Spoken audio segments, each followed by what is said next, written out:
नाही, सांगोल्यामध्ये 10वीच्या भूगोलाच्या प्रश्नपत्रिकांची चोरी झाली आहे। उद्या 10वीचा शेवटचा पेपर आहे। दरम्यान सांगोला विद्यामंदिर प्रशालामधल्या स्ट्रॉंग रूमचं कुलूप फोडून 50 प्रश्नपत्रिकांचा गठ्ठा चोरण्यात आलाय।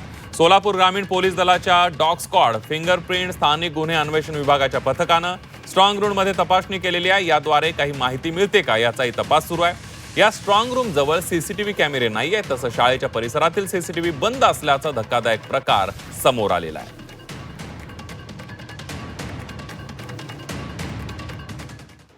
रात्री 2च्या पुढे कोणीतरी अज्ञात इसमाने या रूमचा लॉक तोडून त्या क्वेश्चन पेपरच्या गठ्ठ्यातून 2 पॅकेट्स घेऊन गेलेले आहे आणि त्यामध्ये 50 क्वेश्चन पेपर आहे, अशी प्राथमिक माहिती आम्हाला मिळालेली आहे शिक्षण विभागाकडनं।